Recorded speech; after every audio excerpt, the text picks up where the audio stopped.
Want to speak real English from your first lesson? Sign up for your free lifetime account at EnglishClass101.com. Welcome to our first ever evening edition of this series, because the sound in the original video was destroyed. Hi everybody, welcome back to Ask Alicia, the weekly series where you ask me questions and I answer them. Maybe. First question this week comes from Patrick. Hi Patrick. Patrick says, I know the basic English words and I understand if someone speaks in English. For example, I understand your videos perfectly, but I have problems building correct English sentences, like when I speak with another person. Do you have any tips for how to build correct sentences? I think that this just comes with practice, honestly. It's difficult to do. But I know that there's not always a person that you can ask for help. I will tell you a secret. When I don't have confidence with something, when I don't know how to answer something, this is what I do. I Google it. Seriously, just Google it. I put quotation marks around like the phrase that I'm trying to make, and then I search Google for it. And if it's there, great. Then that means I can use it. Maybe like thousands of people have used that phrase. I know it's probably a common phrase. If there are no results, then that probably means I've made a mistake somehow. So that's maybe one good way to help you as you try to build phrases by yourself. So try that out. Next question. Next question comes from Huang Se-na. Huang Se-na, hi. I love your name, Alicia. Is Alicia a common name in the US? I happen to have a friend named Alyssa. Also, what's your personal favorite name? A common name in the US? Alicia, I don't think Alicia is so common in the US. And when I was growing up, I didn't have any other friends named Alicia. Also, the spelling of my name is a little strange. Usually it's spelled A-L-I-C-I-A. Maybe you know the artist Alicia Keys. That's how she spells her name. So my name was commonly confused as Alicia a lot. So I've heard like Allison and Alyssa and Allie and so on. Those are fairly common, I think. But Alicia, especially my spelling, is not so common actually. So, what's my favorite name? My favorite name is Obi-Wan Kenobi. Next question. Next question comes from Long. Is the H sound not always pronounced when followed by another consonant? For example, wall hanger or come back home. Yes, the H sound is often pronounced very softly. It's quite difficult to pronounce all of these syllables clearly. Like in the example, come back home, it's quite difficult to say the H sound clearly. So in those cases, it's quite common to make the H sound quite soft, like come back home. Next question. Romeo from Vietnam. Hi again, Romeo. Romeo says, hello, Alicia. Do native speakers say you aren't gonna blah blah blah or you're not gonna blah blah blah? Which contracted form is used more? I think they're used equally, like you can choose which you prefer. Me?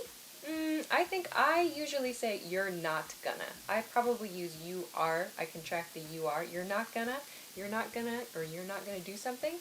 I probably use you're not more often than you aren't gonna. Next question is from Wagner. Wagner? Have you written any operas? Why do American people pronounce English class 101 instead of 101 or 101? Oh, this relates to like university and college level courses actually. So there are 4 levels to universities or to colleges in the US. First year, second year, third year, and fourth year. So the classes for each of those are numbered. So first year classes begin with 1, second year classes with 2, third year classes with 3, fourth year classes with 4. So first year classes, like it tends to be like the basic classes, begin with a 1, and like the most basic of those classes is usually 101. So like English class 101, that's kind of making like a friendly introduction to English, in other words. So we say 101. We always use that sort of pattern when speaking. We don't say 101. We always use 101 or like 124 or like 367. I don't know what those classes are, but we always say each individual number. Nice question though, interesting. Next question is from Danny. Would you tell us about here you are, here you go, there you are, there you go, and here, there, we, you, it, they, we, go. Oh gosh, okay. I'll talk about the ones that you introduce. What do they mean and how do you use them naturally? So let's talk first about here you are and here you go. So we use these when we present someone with something. So you give someone something. Here you are, here you go. Like you are at a restaurant maybe, your order arrives. Here you are, here you go. Something like in a service situation, you might hear this kind of from like a friendly, like staff related person, I suppose. Here you are, here you go. Or maybe from a teacher to a school child, maybe. Here you go.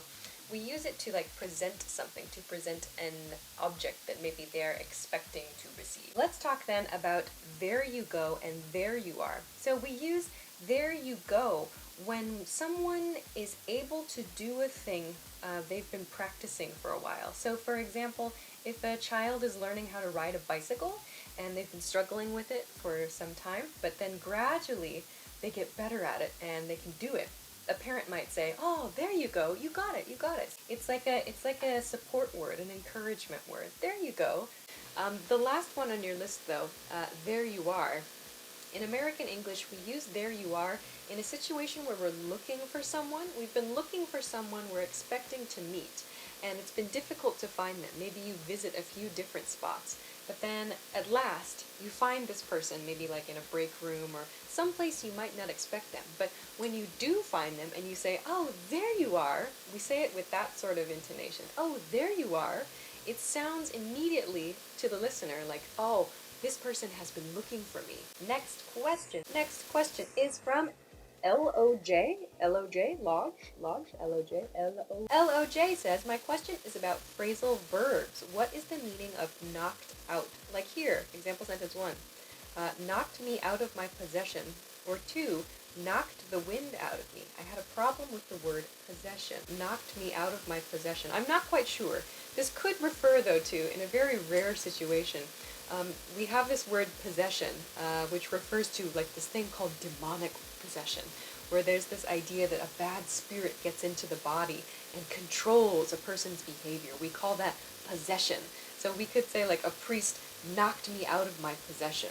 To go back to your original question though, the word knock out as a phrasal verb, to knock out means like, it means forcefully or forcibly remove something. Because of some impact, an object is removed from its original location. So for example, a jogger could be coming at me and they run into me and they knock my phone out of my hands. So in that case, my phone is being removed because of the impact of the jogger. So to knock something out means like to remove from its original location from force. In your second example then, knocked the wind out of me. This is an expression we use which means like to lose our breath because of an impact. So if you get like punched or kicked maybe in maybe this area, you might feel the air in your lungs come out of your body. So we call that the wind in this situation. So like he knocked the wind out of me means he caused me to lose the air in my lungs. The impact was so strong in my body that the air came out of my lungs. So he knocked the wind. So the wind, in this case the air, in my lungs in its original location was removed from me because of this impact. You might also hear this expression in boxing, to knock out or to KO someone, means to cause them to lose consciousness in this case. So consciousness is the thing that's going away in this case. So to knock someone out in like a boxing match means they lose consciousness. In other words, a KO we sometimes say. The first example sentence is not actually so clear to me. So it's also possible there's an error in the original text. I don't know. Alright, so those are all the questions that I want to answer this week. Thank you very much for sending your questions to me. Remember, you can send them to me at englishclass101.com/ask-alicia. Thank you very much for watching this episode of Ask Alicia, and I will see you again next week. Bye-bye! Now I'm totally paranoid about my sound working. Sound. It's still working. Welcome back to the internet.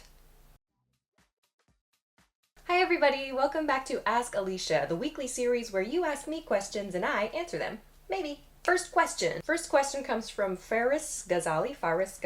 How do I stop translating the meaning of English words in my head? I can tell you about the things that have helped me, and maybe they'll help you. I put myself in situations where I could not escape into my native language. In my case, I could not escape into English. I would go out, like for food and drinks with friends who could not speak English. I had no choice but to use a different language with them. 2, something that I've noticed some of my students do that actually kind of bothers me. They bring a dictionary to their lesson and they'll stop conversations in lessons to check words in their dictionary and say a single word at a time instead of just trying to find a different way to explain that. 1, it totally stops the flow of conversation. 2, you don't have really the option to do that in a conversation. Most of the time you're not going to be carrying around your dictionary with you, I hope, unless it's in your phone, I suppose. 3rd, I think that this is a chance to develop a better skill. Instead of trying to translate into English or to translate into a different language, you should think about finding a different way to explain the word you want to use. Let's say, for example, that you want to use the word beautiful, but you can't remember the word. How would you explain that? So think about other ways to communicate an idea, even if you don't have the vocabulary word. So going to your dictionary shouldn't necessarily be the first course of action. It shouldn't necessarily be your first step.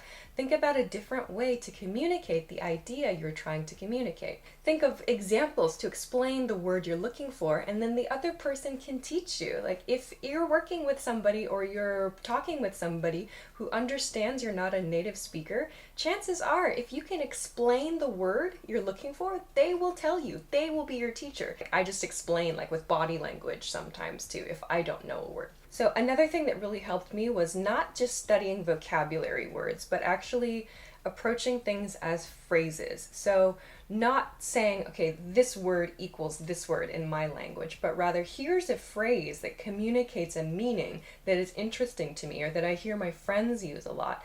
I'm going to use that phrase. So don't just input. Start outputting too. So hope that's helpful for you. Next question. Next question is from Huang Jiang Ik. Hi. Huang Jiang Ik says, I'm curious, what do you do on your days off? You want to know what I do on my days off? On my days, I'm pretty normal. On my days off, I cook, I go jogging, I sleep, I go listen to my favorite DJs, I see my friends, I eat and drink and watch TV. That's about it. I'm a pretty normal person. Next question. Next question is from Muhammad Sohail. What is the difference between famous and popular? Great question. Famous is something that is well known. Many people know about that thing or that person. Beyonce is famous. The Statue of Liberty is famous. The Eiffel Tower is famous. Popular, however, means many people know about it and it is liked. It has a positive image. So like Beyonce is popular. Or like a famous candy is popular. Like chocolate cake is popular. It's a famous food and many people like it. So popular is famous plus like a positive image. Sometimes we can use those two words for the same thing. So Beyonce is famous, Beyonce is popular. But famous doesn't always mean they are popular. So someone can be famous for a bad thing. In that case though, it's typically better to use the word infamous. Infamous means famous for a bad reason. So famous for something negative. Next question. Next question comes from, oh, you wrote the pronunciation of your name. Very nice. Aitan, I think? Okay. Hey, Alicia, I hope you're well. My level is intermediate. They feel that they're stuck at the intermediate level and want to reach the advanced level. They're watching lots of videos on YouTube, reading academic articles on the web, but still feel that progress has somehow stopped. Could you give me some advice? Okay, you say in your message that you feel your progress somehow has stopped. I have been here too, the intermediate plateau. Like you begin learning a language and it's like, yeah, I'm learning all these things. And then you kind of like plateau. You get to a level where things don't continue and you feel like progress goes much more slowly. I would say in this case, first identify how you feel your progress has stopped. By that I mean, like, do you feel like your vocabulary is lacking? Or do you find that it's hard to listen to people and to understand what they're saying? Do you find it's hard to write?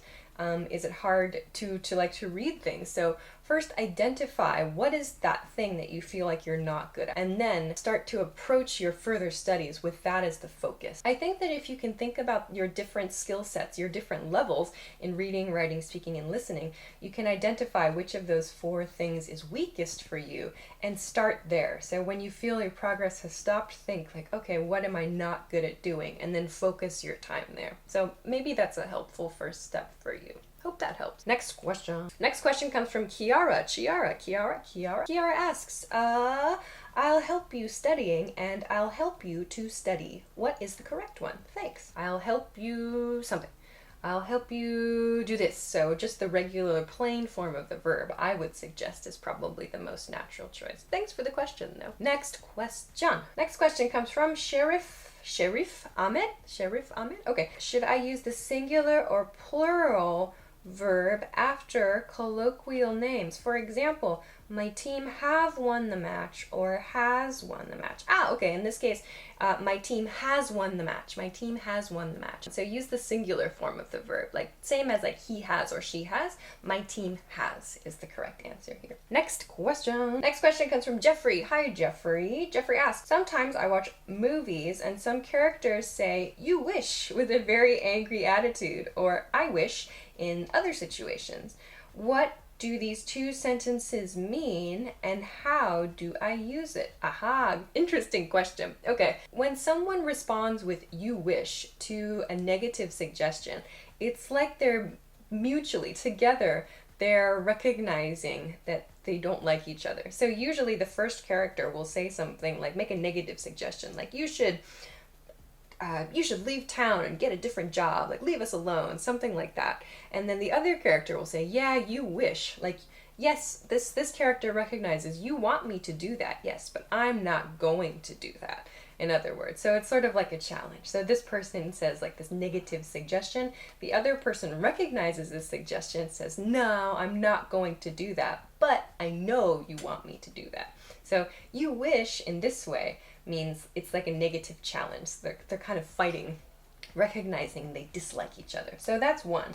The other one, what was the other one? So I wish, we talked about I wish in the previous episode of Ask Alicia, so please check that out. But essentially, I wish refers to something that we cannot do now, or something that is different from the present situation, but we want to happen, or we want to be able to do. So please check the last episode of Ask Alicia for more about I wish, like the positive meaning. Next question. Next question is from Romeo Liu from Vietnam. Hello, Romeo. Could you please explain what the expression try as I may means? This is usually used in an expression that's sort of negative, like even though I'm trying my best, it's difficult for me to do this thing. So try as I may, I just can't get a new job. Or try as I may, I just can't earn that much money. Or try as I may, I just can't seem to cook this dish, for example. So even though I'm giving my best effort, even though I'm really working hard, this other thing just isn't happening for me. So it's sort of like a sad or like a disappointed or unhappy expression, actually. Thanks for the question, Romeo. Okay, so those are all the questions for this week's episode of Ask Alicia. I hope that they were useful for you. If you would like to submit a question, remember you can send them to me at englishclass101.com/ask-alicia. Thanks very much for watching this episode of Ask Alicia, and I will see you again next week. Bye-bye. I talk too much. I'm late for work. Want to speak real English from your first lesson? Sign up for your free lifetime account at englishclass101.com. I have purchased a microphone. What can you do with a new mic?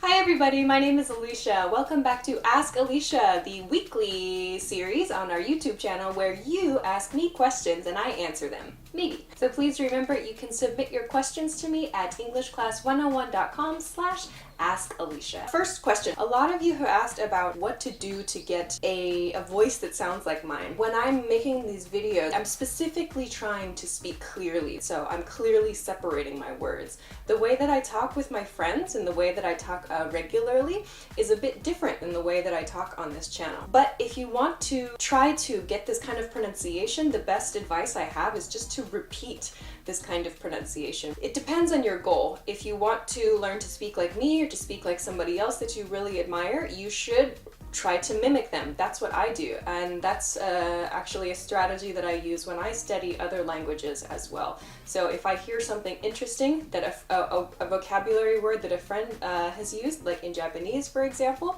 or they have a really good intonation, or just the way they deliver, the way they say something is really interesting to me, or I want to be able to use that too, I put that in my head. I think about that. And then I try to replicate that. I try to copy that, essentially. To make this explanation shorter, mimic. Mimic. If you want to learn to speak like me, mimic me. If you want to learn to speak like somebody else, try to mimic someone else. But just keep in mind that the way that I talk in these videos is different from the way that I talk in real life. Next question, what does the word lit mean? What does the word lit mean? Lit is actually a slang word. It's common slang among young people, especially in the US right now. Maybe many of you know that the verb to light has the past tense lit. Lit is used to talk about, for example, a party or some kind of social gathering usually that's really exciting or that's really, really fun or that's kind of crazy.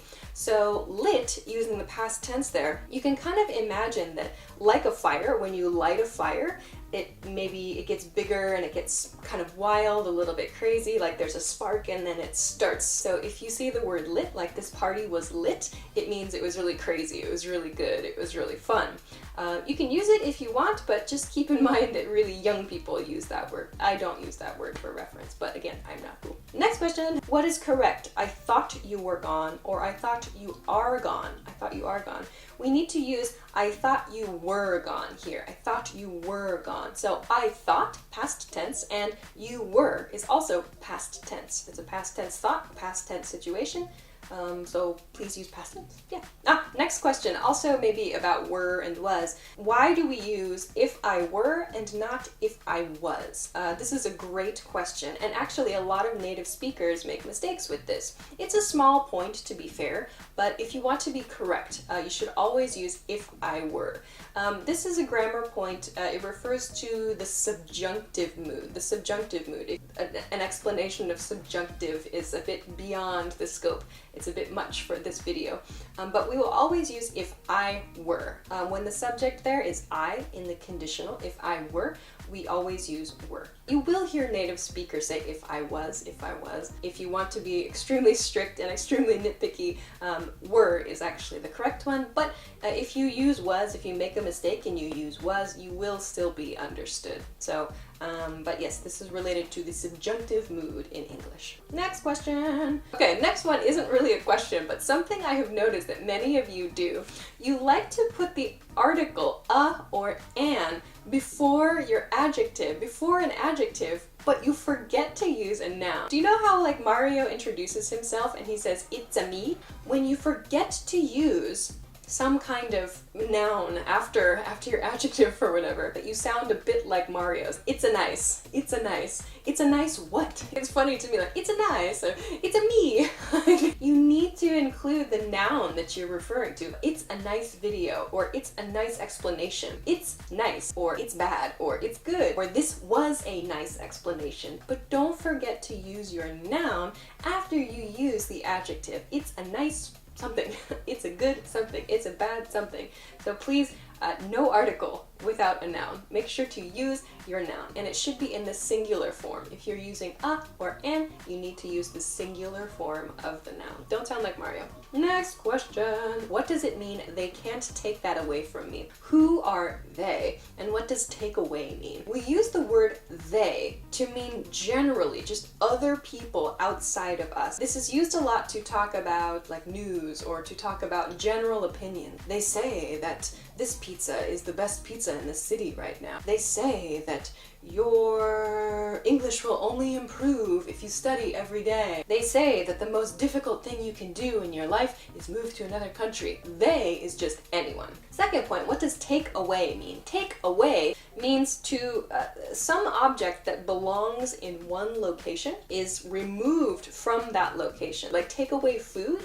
In American English, we use take out, actually. But take away food is a similar idea, especially like in British English, take away. So you take away your food from the restaurant. So you're taking something else. You're removing your food from the restaurant. So in the expression, they can't take that away from me, they, meaning Other people outside you can't take something away from you. Next one. What does the phrase "don't be a creep"? Don't be a creep mean? I think Michael talked about this on an old English topics video. So I talked in a live stream about the word creepy, adjective creepy. So something that causes like nervous suspense is something that's creepy. The word creep is used as a noun. Don't be a creep. A person who is creepy. A guy can be a creep. A girl can be a creep. So a creep is someone who causes creepy feelings. Like, oh, something bad might happen. I feel nervous. Like, that person's a little strange, a little weird. That person is a creep. He's a creep. She's a creep. So don't be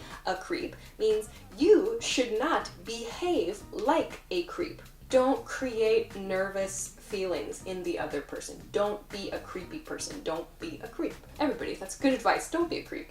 Don't be a creep. Try to be a nice and understanding and respectful person, always. Next question. Oh, that was my last one for this week. All right, so those are my favorite questions, or the questions that I wanted to talk to you about this week. I hope that those are some useful points for you. And if you have any questions, please feel free to let me know at englishclass101.com/askalicia. That's where you can submit your questions to me. It makes it very easy for me to check and see all the questions in one place. So definitely check that out. I think you can sign in with your regular englishclass101.com account and submit as many questions as you want. And then I'll choose what I like and what I want to talk about. And of course, if a lot of you ask the same question, I'll definitely try to answer that too. So please check that out, englishclass101.com/askalicia. Thanks very much for watching this episode of Ask Alicia, and I'll see you again next week. Bye! What are the things I can do with my microphone, I wonder? I feel like I had some ideas for this when I was laying in bed last night, and now I've forgotten them all. Oh, now I can take my videos on the road and make it like a golf reporter. Yes, the ball is rolling. Why am I Russian? I'm a Russian golf reporter now. Oh, maybe I'll be a beatboxer. How do you do that?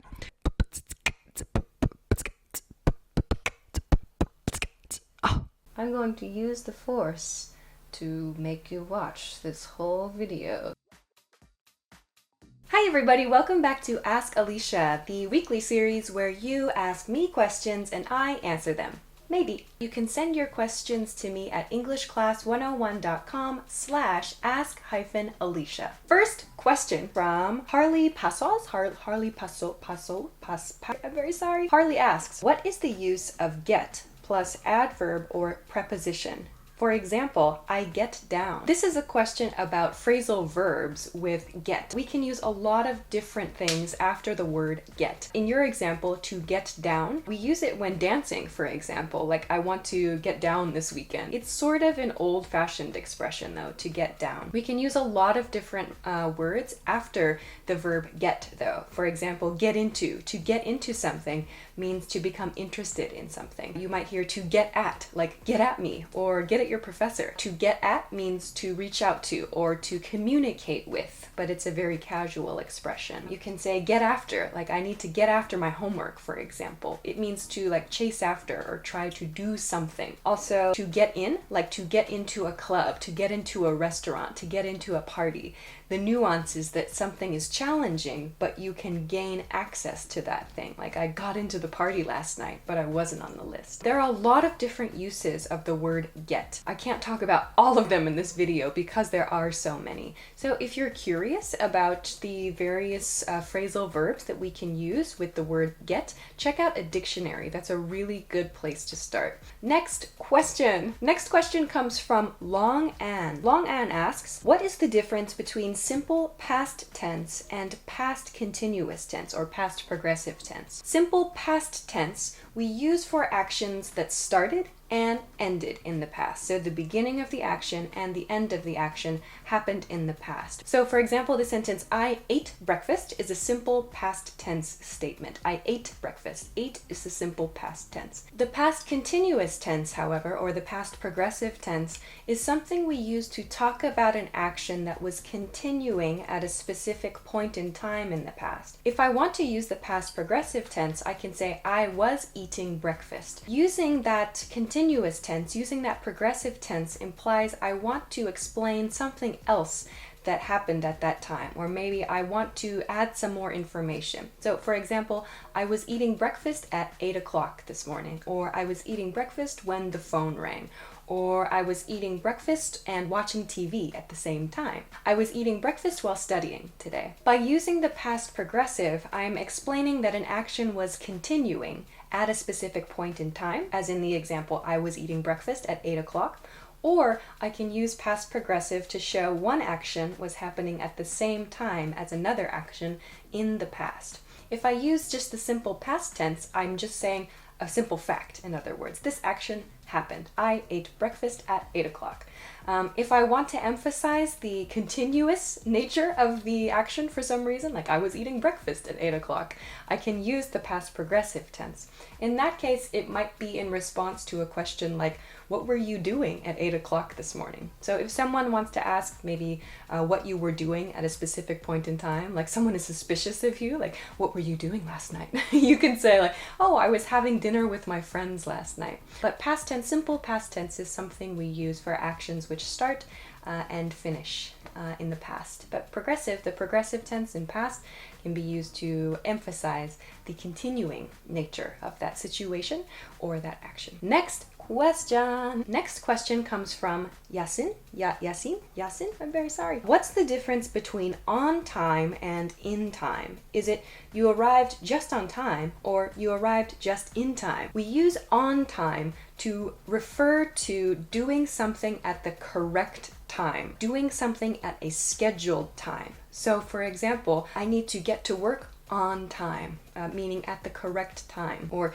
did you make it to your appointment on time? In time, however, is used when we want to kind of give a nuance of rushing or hurrying for something. I need to leave my house now to get to the airport in time for my flight. I need to study for my test now if I want to be in time for the party later. You should probably leave now if you want to be in time for the movie. In time for something else. So I want to do action A to make my schedule meet this other condition, this other thing I would like to do, or this other thing I need to do. In time for has the nuance of a deadline. We can use this expression in like a panic, like, oh my gosh, I'm not going to make it in time. Like to submit a paper, I'm not going to make it in time. In time means like before the deadline, whereas on time has the meaning of completing an action or completing something at a scheduled time. Next question comes from Gerson Silva. Hi. What is the difference between shade and shadow? Oh, great. This is a great question. Both of these words can be used to refer to a place that is darker than its surroundings because there's an object that is blocking the light. We can say there's shade over there or there's a shadow over there. In that sentence, they are used the same.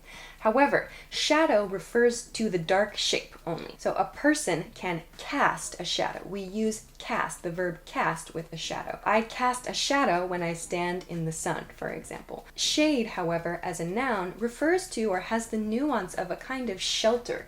So shelter provided by some other object, shelter from the light, shelter from the sun. So we would say stand in the shade because shade has the nuance of shelter. We would not say stand in the shadow. Shadow does not carry the nuance of shelter in the way that shade does. Interestingly enough though, shade and shadow are both used as verbs as well. To shadow something means to follow something closely. To shadow someone at work means to follow someone at work and try to understand their job, for example. Shade is used as a verb to mean to create shelter from light. For example, the canopy shaded us from the sun. Shade also has some interesting uses. You might hear the slang phrase to throw shade. Throwing shade is a really interesting slang expression that we use, which means to communicate disrespect or to communicate like contempt. Bad feelings for something. When you're speaking generally, in most cases, when you want to talk about a dark, cool area, we should say shade. Stand in the shade. When you want to talk only about the dark area, that dark object, use shadow. Next question. Actually, two questions from Danny. Hi, Danny. Danny's first question is, you talked about lit as slang. Yes, I talked about lit in episode 2, episode 1, episode 2 of Ask Alicia. Can you please talk about the verb light and using it in active and passive? Sure. Light means to start a fire. So to light a fire, to light a candle. Some examples of active and passive voice with this verb then. Why don't we light some candles for dinner tonight? All the candles in the restaurant were lit. On our camping trip, my neighbors lit a fire and we brought hamburgers to make. A fire was lit in the campsite while we were gone. I was going to light a fire, but I fell asleep. So to light means to start a fire. He lit the house on fire. We can say to light blah blah blah on fire. So there are a few different examples of using the verb light in active and in passive, past tense, future tense as well. So I hope that that's helpful. Danny's second question, can you talk about ride and its uses? Like take someone for a ride. Can I take a ride? Ride is another verb that has a lot of different uses. You use the example, to take someone for a ride means to drive together with someone. To go for a ride has the nuance of doing something just for fun. It's just for fun. I want to take a ride to a location. I want to take a ride to the mountains this weekend or take a ride to the beach. But to take someone for a ride means to invite someone to drive somewhere with you in a car. That's one way to use ride. You can also say, give me a ride. Can you give me a ride? So this is a request expression. I don't have a car. My friend has a car. I want my friend to take me in their car to a location. I can say, can you give me a ride to the movie theater? Can you give me a ride to the lake? Give me a ride is a request. So give me a ride in your car. So there are a lot of uses of ride. If you want to see all of them, or if you want to see more of them, I recommend checking a dictionary. There are quite a few, and I can't talk about them all in this video. So please check a dictionary. Next question. Okay, next question is from Fem. What does "you're too good to be true" mean? Is it good or not? Maybe you've heard this in a famous song. You're too good to be true, can't take my eyes off of you. In that case, it's a good meaning. A different way to say this expression is you are so good, you are so amazing that I can't believe you're real. So in other words, something must be wrong. There must be some problem with you. It's not possible for you to be real because you are so good. You are so great.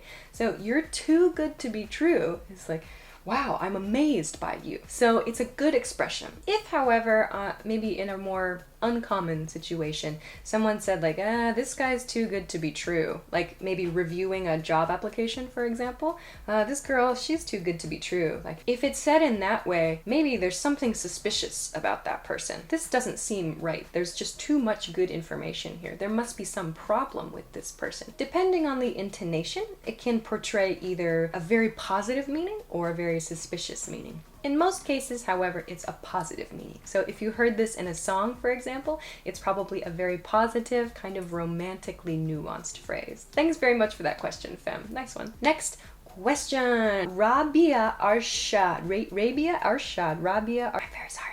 What's the difference between can and may? I saw this on the Dining Like a Champ cheat sheet and noticed these words were used for requests. What's the difference? Can and may for requests in modern English, in modern American English, are used the same. If I use them in a statement, can refers to ability, may refers to permission. Please just be careful. Can and may are only used in the same way to make requests in modern American English. Next question is from Taylor. Hi again, Taylor. Where are you from and where were you born the same? Great question. Where are you from? Where were you born? No, not necessarily.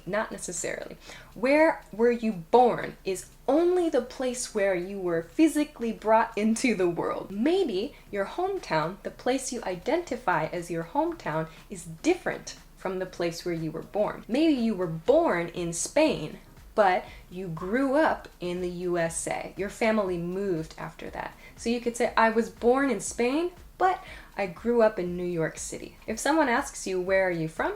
It might be a good idea to say, I was born in blah, blah, blah, but I was raised in blah, blah, blah, in a different place, if the two places are different. Next question is from Hassan. Hassan says, how do we use gotta in the negative form? So we did a live stream about have to and got to and need to on the YouTube channel and on Facebook a while ago. Gotta is a contraction, a very casual contraction of got and to. It's not a real word. Gotta is just the sound that we make when we say got to very quickly. Like, I gotta go to school today, or I gotta finish my homework, or I gotta get to sleep, I'm so tired. In American English, we do not use gotta in the negative. Instead, we use have to or need to. I don't have to go to work tomorrow. I don't need to go to work tomorrow. And I don't need to go to sleep right now. But American English does not use gotta in the negative form. Next question. Next question is from Sadaham. I need to improve my spoken English and my vocabulary. How do I do that? I think there's a tool on the website where you can record your voice speaking English and compare it to a native speaker saying the same thing. So I think that's a feature on the website. So check that out. If you haven't been, it's at EnglishClass101.com. There should be a recording function there where you can record your voice and compare it to a native speaker and keep practicing that until your voice and your pronunciation matches the native speaker's pronunciation. So you'll see like little waveforms there even on the recording page. So you can try to match your voice to a native speaker. So of course, practicing with native speakers where possible, repeating. So creating your own speech is important too. Practicing with like recording tools, voice recording tools. When you record yourself, you suddenly hear so many problems in your speech. So recording yourself can be another good tool. But in terms of building your vocabulary, first I need to define a goal. What do I want to talk about? If I want to talk about food, I should look for materials in my target language talking about food, and I should study those. So think about what it is that you want to do and try to be specific. Try to narrow your goal down to, what are the words that I need to do, and try focusing there. And then maybe you can widen the focus to other interests here and there too. But start maybe with the things that are going to help you communicate the things that you really want to say. So always think about your goals. What do I want to learn how to say? Next question from Ricardo Villarreal. Oh, hey Ricardo, welcome back. Is it correct to learn several languages at the same time? Ooh. Is it correct? I can't answer that, whether it's correct or not. So I've heard that if you want to try, for whatever your reason is, if you want to try to study more than one language at the same time, it's better to try to choose languages that are quite different so that there's less chance of you making mistakes or getting confused in your studies. The other thing that I think I would say is if you're studying more than one language at the same time, your progress might be a bit slower than if you studied just one language. Yeah, is it correct? I don't know. I can't answer that. That's up to you to decide. So those are all the questions that I want to talk about this week. Thank you so much for submitting so many interesting questions. I really appreciate it. If you haven't submitted a question yet, you can check it out. The submission page is at EnglishClass101.com/ask-Alicia. So check that out. Send me your questions. If you liked the video, please make sure to give it a thumbs up and subscribe to the channel too. And check us out at EnglishClass101.com for some other stuff. We talked about a few things today that you can find on the website, so definitely check that out. So thanks very much for watching this episode of Ask Alicia. I will see you again next Saturday. Bye-bye. Bonus vocabulary word for today, spoiler, spoiler. A spoiler is secret information, key information about your media, your book, your movie, your TV show. If you see the phrase spoiler alert somewhere, it means the next piece of text, the next information, the next thing in the video is going to be secret information about the story. So if you have not seen the movie, if you have not seen the TV show, or you have not seen the book, you might find information you don't want to read yet. So spoiler means something that will spoil or something that will ruin the story for you. So no spoilers about Star Wars until we've seen it, yeah? Use the Force to study English. Want to speak real English from your first lesson? Sign up for your free lifetime account at EnglishClass101.com.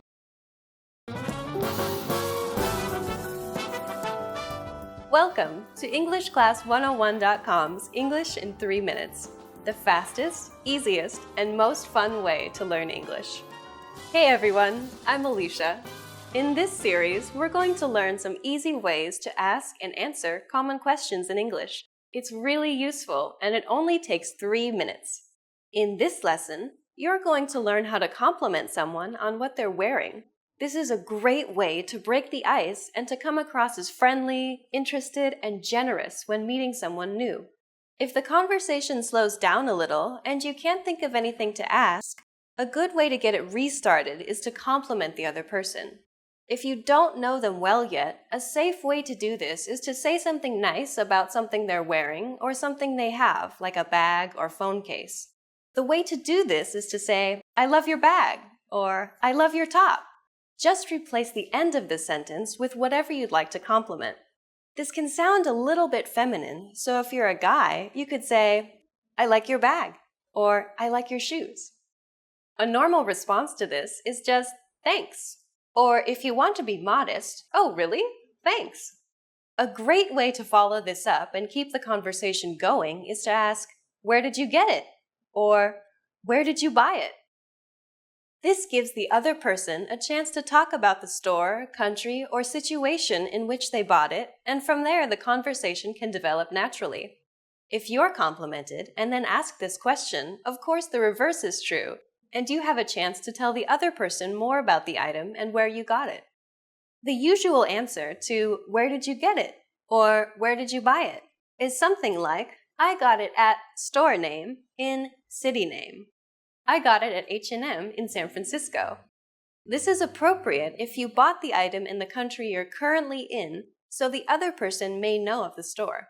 If you bought it in a different country, though, it's usual to say, "I got it in country name." "I got it in France." You don't need to say the name of the store unless it's world famous, as the other person probably won't have heard of it anyway. Now it's time for Alicia's advice. In some cultures, it's considered totally fine and even polite to ask how much something costs. But in English-speaking countries like the UK, Australia, and America, this is usually considered very rude and is a question that can only be asked by very close friends, and even then it's risky. Remember not to say something like, "It looks expensive," or "How much was it?" when you're complimenting something that someone else owns. See you next time! Welcome to EnglishClass101.com's English in 3 minutes, the fastest, easiest, and most fun way to learn English. Hey everyone, Alicia here. In this series, we're going to learn some easy ways to ask and answer common questions in English. It's really useful and it only takes 3 minutes. In this lesson, you're going to learn how to ask what someone's hobbies are without using the word hobbies. You've probably seen the question, "Do you have any hobbies?" or "What are your hobbies?" in an English textbook before. However, native English speakers almost never use the word hobbies when asking about them. A much more natural way to ask the same question is, "What do you do for fun?" Let's practice this question. What do you do for fun? What do you do for fun? You can also ask, what do you do in your free time? What do you do in your free time? So how would you answer this question? Let's look at how native speakers would do it. The easiest way is to say, "I like to," or just, "I like," followed by what you like to do. For example, if you like watching movies, you could say, "I like to watch movies," or "I like watching movies."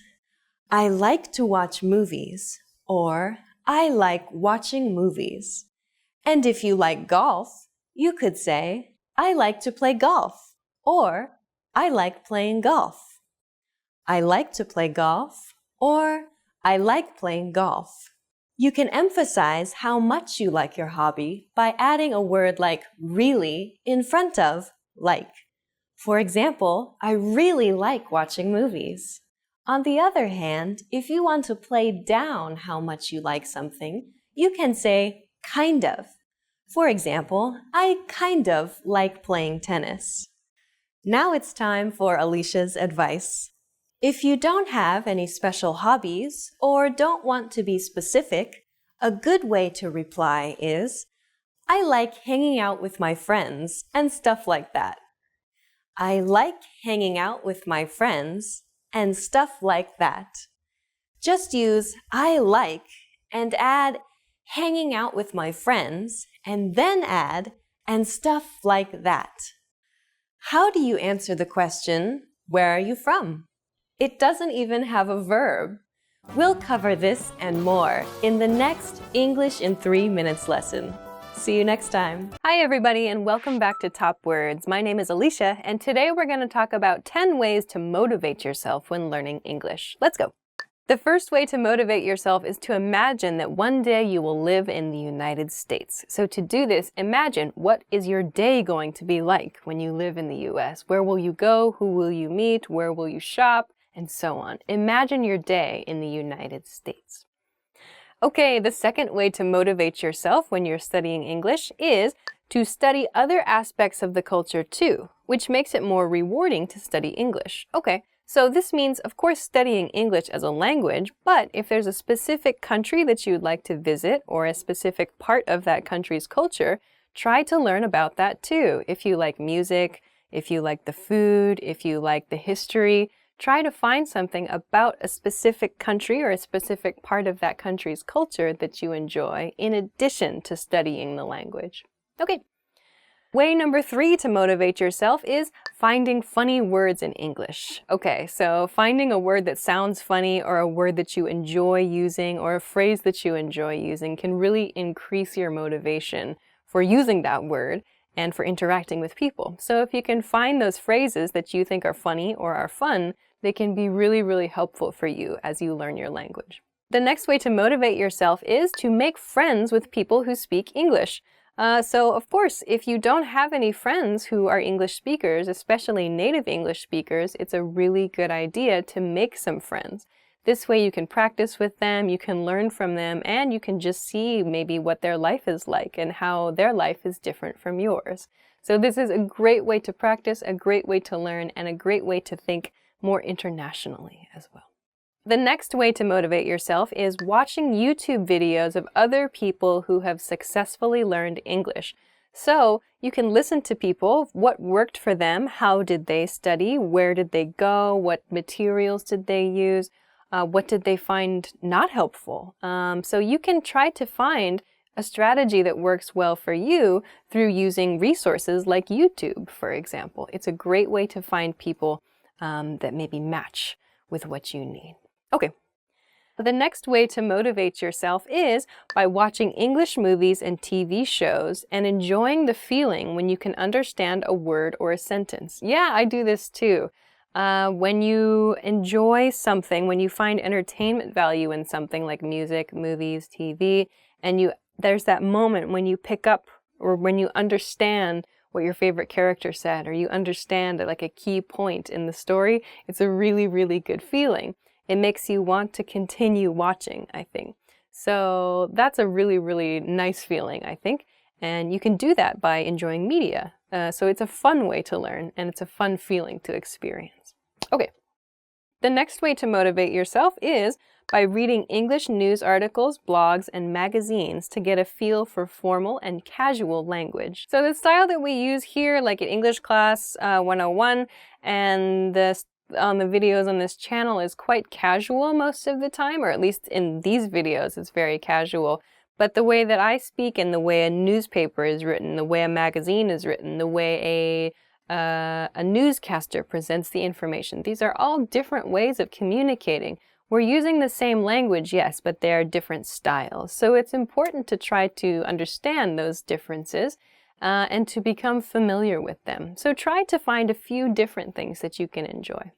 The next way to motivate yourself is after dinner, you write about your day in a journal in English. Okay, this is an interesting idea. So just take a few minutes after dinner or before you go to bed to write something in English about what you did that day. Or maybe so you have a chance to talk about future tense, or to use the future tense, you can talk about your upcoming plans or the things you're going to do the next day. So you can talk about past tense, what you did that day, maybe present tense, how you're feeling as you're writing your journal for the day, and future tense to talk about your upcoming plans. So journaling can be a really effective exercise for motivating you. Okay. The next way to motivate yourself is by practicing with flashcards of useful words and phrases for 15 minutes every day on the train. I actually do this. I use an application to study Japanese, to study kanji.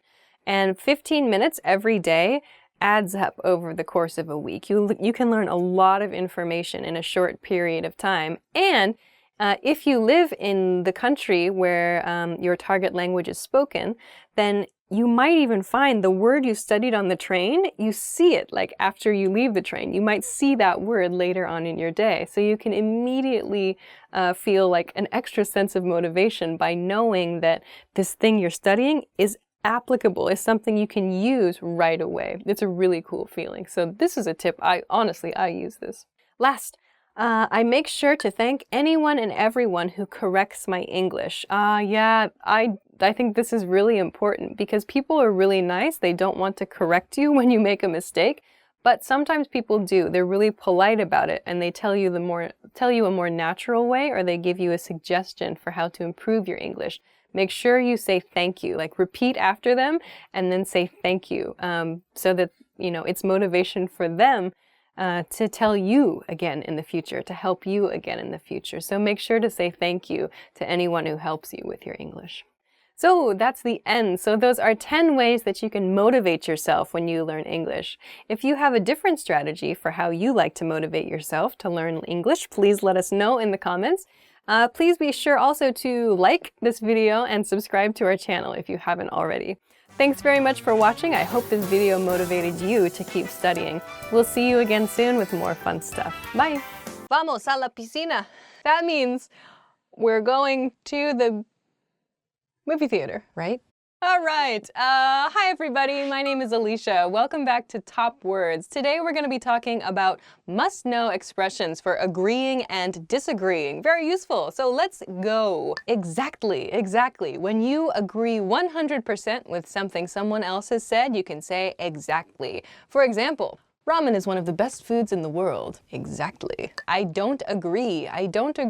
You have a different opinion from the other person. They tell you, I think that soccer is the best sport. You can say, I don't agree, but be prepared to provide your own opinion after this. I think soccer is the best sport. I don't agree. I think that football is. Oh, that could cause some problems. Soccer, football. Americans say football when we mean American football, but the rest of the world says football when they mean soccer. Maybe is when you don't know, when you can't make a decision or when you're not sure about something. Okay, so someone tosses you an opinion. Someone says their idea to you. I think it's gonna rain tomorrow. You can say, yeah, maybe. You don't know for sure, yes or no, but it's possible. It's a good sort of in-between expression. But if you use maybe all the time, it's gonna sound really strange and it's gonna sound like you can't make a decision. So use maybe very sparingly. Don't use it so often. Maybe is very commonly used as a soft no. It's up to you to figure that out among the people that you're talking to, though. Do you want to stay over at my house this weekend? Maybe. I couldn't agree with you more. You are in complete agreement with the other person and really want to communicate that to them. You think that what they have just said is really correct, super correct. Yes, you are completely on board with that idea. You can say, I couldn't agree with you more. I couldn't, the negative form. I could not agree with you more, meaning it's not possible that I could agree more with what you're saying. Next week, it's really important that we have a barbecue because summer is ending. And then your friend can say, I couldn't agree more. That's a fantastic idea. I'll buy steak. I think we're going to have to agree to disagree. Agree to disagree. This is a kind of, it seems like a simple phrase, agree to disagree. So you're agreeing with the other person. You agree that we have a different opinion. Agree to disagree. I would use this expression at the end of a discussion. So person A and person B have different opinions, and they've been discussing those opinions for a long time. And person A is not changing his or her opinion. Person B is not changing his or her opinion. So you can say at the end of the conversation, okay, we have to agree to disagree. Let's just accept our different opinions and move on in the conversation. You have a point there. This is not necessarily an agreement or disagreement phrase. It's a small agreement within a larger discussion. So maybe you've been discussing a topic for a long time and you've disagreed with the other person until this time. This person says something and you agree with that. you have a point there. So there's one thing that this person has said that you can agree with. You can say, you have a point there. I think that's correct, or I agree with that point. That's exactly how I feel. That's exactly how I feel. Meaning, my feeling is the same as your feeling, or my opinion is the same as your opinion. That's exactly how I feel. Maybe you can use this if someone describes your feeling very accurately. For example, you can say, I feel like the company is really heading in a nice new direction. You can say, yeah, that's exactly how I feel. I really like the new boss. I don't think so. I don't think so. It's soft, it's not so direct, it's not a hard I disagree, but just I don't think so. Of course, you can use it to discuss opinions, but you can also use it when you're making plans. Are you going to that party this weekend? I don't think so. It's not a disagreement, but it can be used as a negation phrase, a negative response to something. When used as an opinion, I think Chinese is the hardest language to learn. You can say, I don't think so. I think that Arabic is the hardest language to learn. Yes.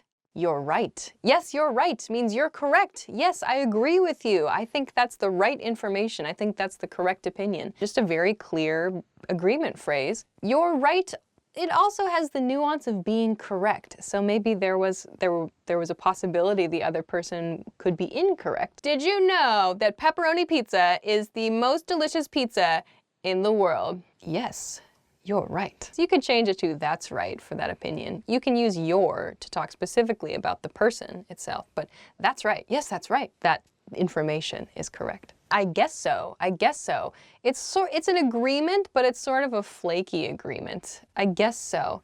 It's like you don't really want to make a decision, but you don't feel strongly in one, like in agreement or disagreement. You can say, I guess so. It's usually said with this tone of voice, I guess so. You know, we don't really say, I guess so. Generally, it's like you can't quite make a decision or you don't want to make a decision. You can say, I guess so. Hey, we're going to go for Chinese food for dinner tonight. Do you want to come? Yeah, I guess so. You don't feel strongly either way. I guess so. I'm afraid I disagree. It's a rather polite expression that you can use in a business situation, for example. I'm afraid here doesn't mean I'm actually scared or I'm really frightened, but just it's a softener that's used at the beginning of sentences to introduce a negative opinion. So I'm afraid I disagree, or I'm afraid I can't agree with you, for example. I think that you need to adopt a new policy for your company. I'm afraid I disagree. It's a soft disagreement that sounds a bit more formal than some of the other phrases we've talked about so far. Absolutely. Absolutely means 100%. Yes, exactly. Precisely. Definitely. It's a quick and clear and can be polite as well as casual word that means you agree with the other person. Hey, do you want to go to the beach this weekend? Yeah, absolutely. Absolutely. Oh, that's the end. So those are some phrases that you can use to agree and disagree with other people. There are a lot of them, and you can kind of mix and match them as you see fit. So give them a try. Thanks very much for watching this episode of Top Words, and we'll see you again soon. Bye. Playa's Beach. Okay. Want to speak real English from your first lesson? Sign up for your free lifetime account at EnglishClass101.com. Hi everybody, my name is Alicia, and today we're going to be talking about 10 phrases that you always want to hear. So let's begin. You win. The first phrase is you win. You win. If you hear the phrase you win, it means you have won something. You are probably going to receive something for free. Woo! That's a very happy thing, right? You want to get free things. Congratulations! You win a car! Yay! Here are the keys to your new car. Great, thank you! I brought you something special. This is exciting to hear because it means this little something special is like, oh, I thought only of you, so I brought you this. I brought you something special. Really? Thank you. I miss you. I miss you. I miss you is nice. You can use this with your friends, your family members, your partner, whoever. I miss you shows that you want to meet the other person. Probably you haven't seen them as much as you would like to, so you can say, I miss you. I miss you. Call your husband or wife or boyfriend, girlfriend, whoever on the phone. Maybe you haven't seen them for a long time. You can say, I miss you. I miss you too. Take a break. I'll do the cleaning today. Take a break. I'll do the cleaning today. This means someone else is going to clean up your house for you or clean up something for you. I would be very happy to hear this phrase right now because my apartment is a disaster because I'm only there to sleep. So maybe you've had a long day at work or a long day doing something. You come home and somebody else has offered to do this for you. So take a break. I'll do the cleaning today. And you can reply, really? Thank you so much. I'm going to relax. The budget is unlimited. The next phrase that you always want to hear is the budget is unlimited. The budget is unlimited. This could be at work. This could be a budget, a personal budget maybe, but it just means there's no limit to the budget. You can spend as much money as you want. Woohoo! Very exciting. So let's see, in a business context, perhaps you have this new client who's going to give you a lot of money to build a new house or something. Maybe you're building houses. That's your project. Your boss comes to you. The budget for this project is unlimited. Really? Let's go crazy. Dun, dun, dun. There'll be a bonus at the end of the month. Yeah, this is a phrase that you probably are very excited to hear. It means you are going to receive extra money from your job at the end of the month. Woohoo! Very exciting, extra money. Maybe you'll hear this from your boss or your manager, or maybe your coworker at work, or maybe you see it in an email. There'll be a bonus at the end of the month. Really? I'm going to use mine to buy a new car. Really? I'm going to use mine to go out on a date. Really? I'm going to use mine to get a new fish. You did a great job. You did a great job. You did a great job is something you'll probably hear from, well, I don't know, you could hear this from pretty much anybody. Anytime you've done a good job, someone will congratulate you or tell you their opinion with this phrase. You did a great job. You finished a project at work and your boss says, you did a great job. Nice. Thank you so much. It was really fun. Or thank you. Just say thank you. You look great today. You look great today. The other person thinks that your physical appearance is nice today. Don't think about the today part, you know, just take the compliment. Be like, oh, really? Thank you so much. You look great today. Oh, thank you so much. I got a new haircut. Thank you so much. I got enough sleep. Yeah. You were right. You were right.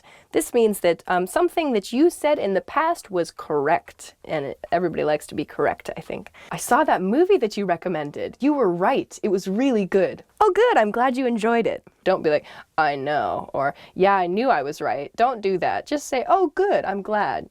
You're an excellent cook. You're an excellent cook. This is a nice compliment, especially for someone who enjoys cooking. If you say, you're an excellent cook, it means you enjoyed their food. So let's see. At a dinner party, for example, you're an excellent cook. This food is delicious. Oh, thank you so much. I'm really glad you enjoyed it. And that's the end. So those are things that you want to hear. So keep in mind, it's nice for you to hear these things, but other people also want to hear them too. So compliment other people. Tell them that they are awesome if they're awesome. Tell them that they have good skills in whatever it is that they like to do. People like to be complimented. People want to be liked. So write them a message or say something nice to them. Yes, leave us a comment. We have a great team of people doing all these amazing things. So tell them how much you love them. So thanks so much for joining us for this week's lesson. We will see you again next time. Please make sure to subscribe if you have not already so that you don't miss out on any fun stuff. Thank you very much again for watching and we'll see you again soon. Bye. I guess I don't really need to do that. I'm so sorry. Amped all the time. Japanese bug battle! No, no, no. Why is the Jurassic Park theme song coming out? Hi everybody, my name is Alicia, and today we're going to be talking about 15 questions that you should know. So these are 15 questions that not necessarily you need to know how to ask them. Perhaps you know some of the questions already, but you will probably also hear these questions as well. So we'll practice a few different answers for these questions too. So let's get started. Do you like American food? The first question is, do you like American food? You will probably be asked this question. Do you like American food?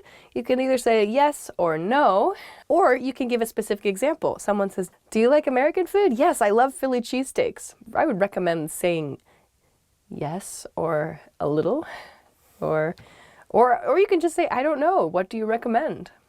Have you been to the United States?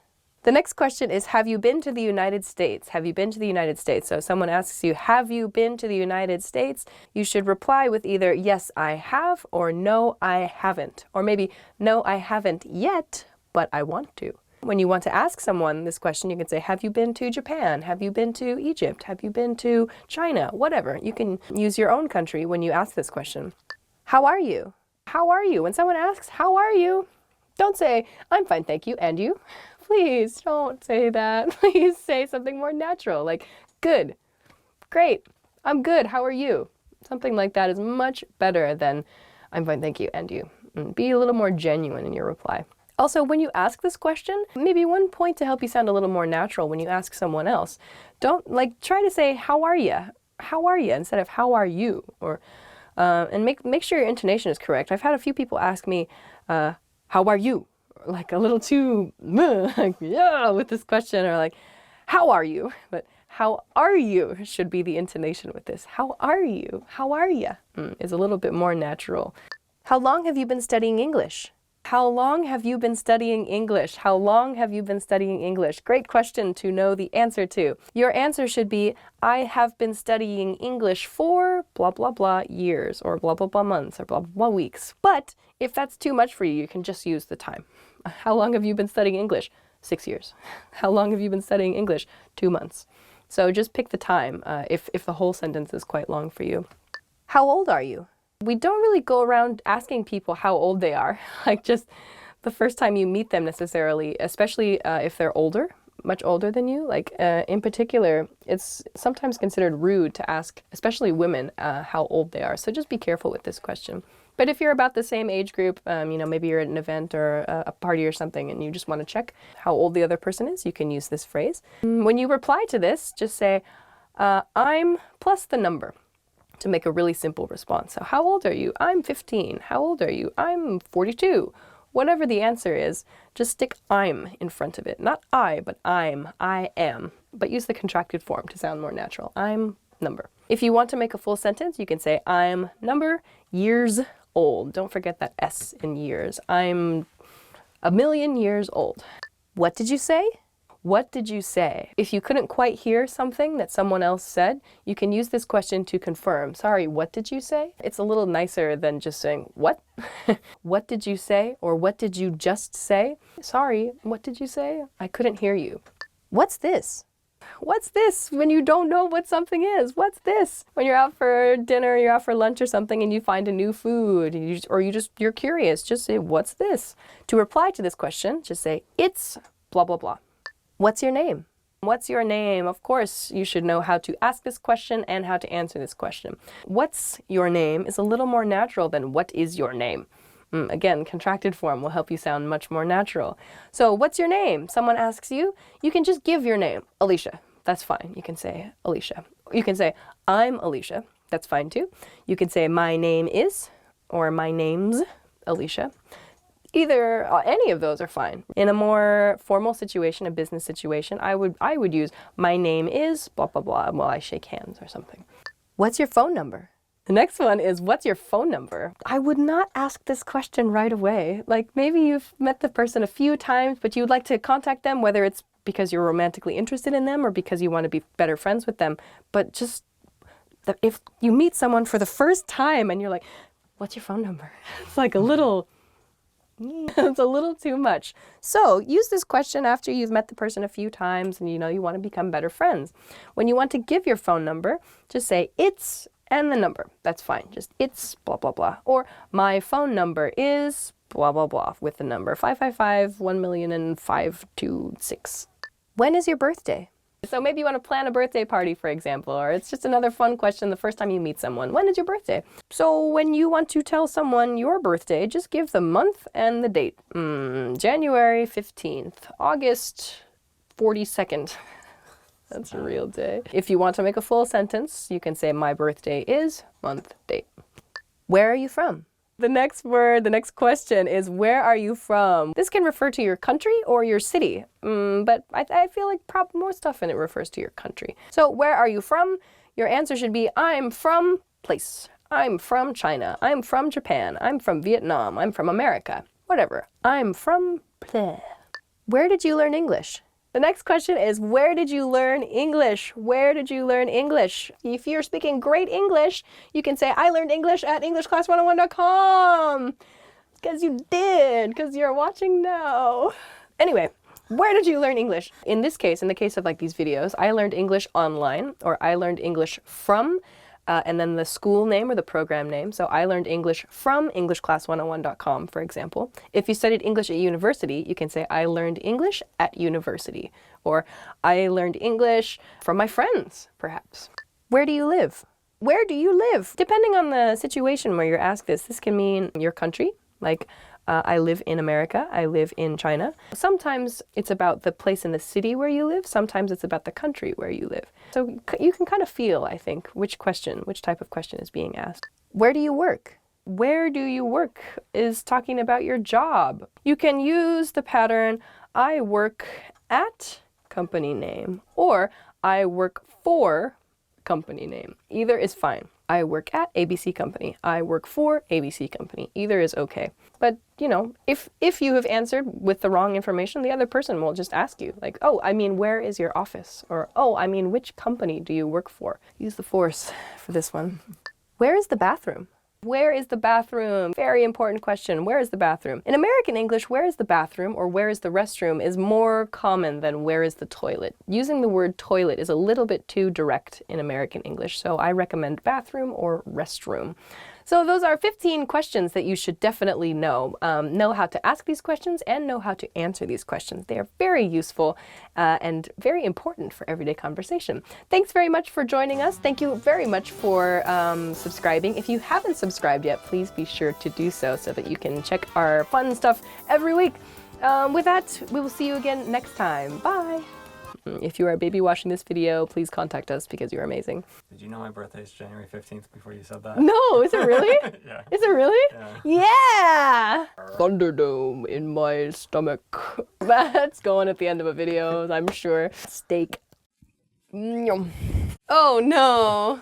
All right, welcome back to Weekly Words. My name is Alicia, and this week we are going to talk about commonly used onomatopoeia. This is going to be a fun one. We talked briefly about an onomatopoeia, zoom, in a previous episode of Weekly Words. We're going to talk some more about some more. We're going to talk about more today. The first word is beep. Oh, beep. Beep is any kind of electronic sound or a car sound.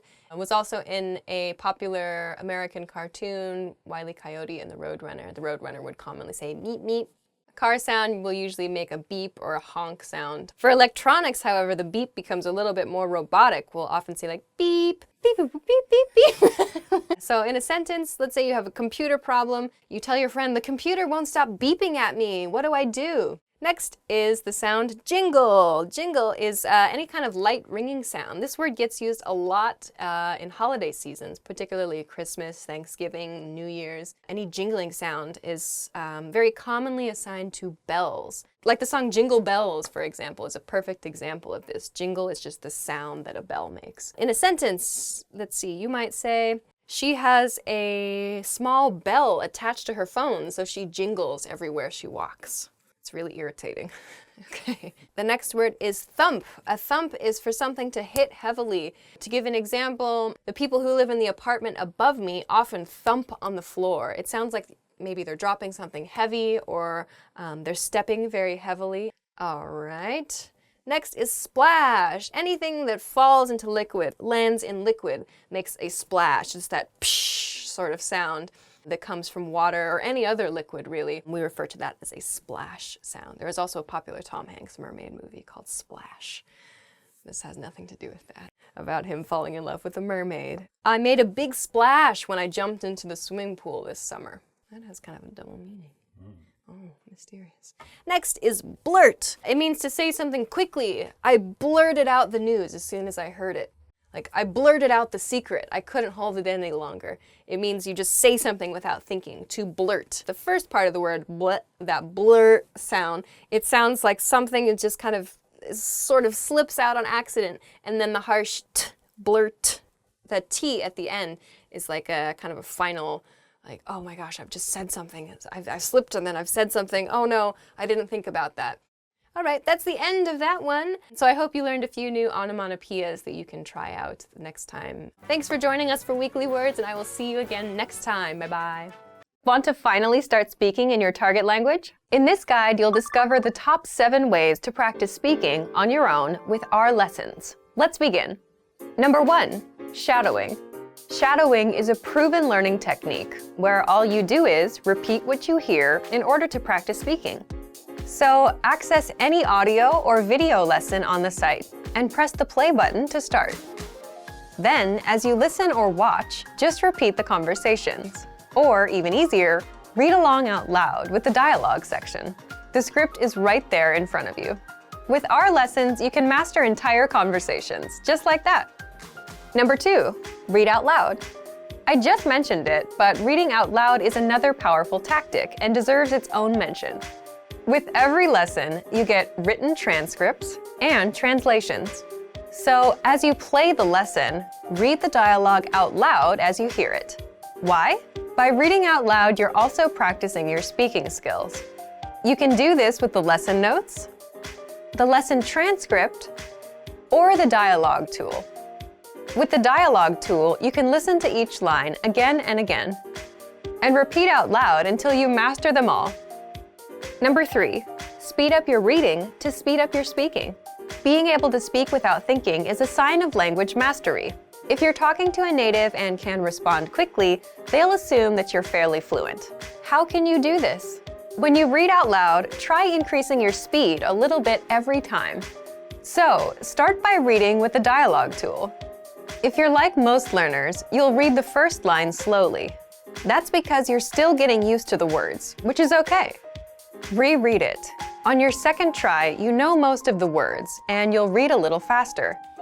Reread it again. On your third try, you'll be even faster, at a native speaker's speed. And being able to read these phrases out loud and fast will help you speak fast. Number 4, record and compare yourself with native speakers. In order to sound like a native speaker, you must imitate native speakers. So here's how. Access the voice recorder, which is in the dialogue study tool in every lesson. Click on the microphone icon. Listen to the native speaker's audio, and then record yourself. You can then compare the 2 recordings side by side, and practice and try again and again until you perfect your pronunciation. Number 5, get feedback from our Premium Plus teacher. If you're learning by yourself and don't have access to real teachers, then you can always get feedback from our Premium Plus teachers. With the My Teacher tool, you can record yourself speaking and send the audio file to the teacher. They'll review it and tell you what to improve and how. That's it.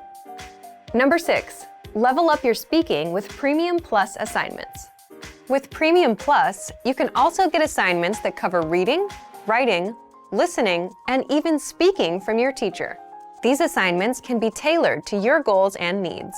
You get a new one every week, or anytime you're ready for a new one.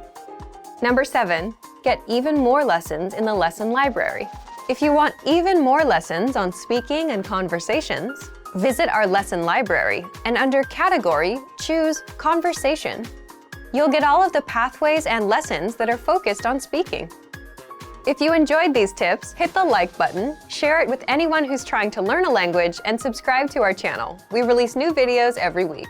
And if you're ready to finally learn language the fast, fun, and easy way, and start speaking from your very first lesson, get our complete learning program. Sign up for your free lifetime account right now. Click the link in the description. I'll see you next time. Bye!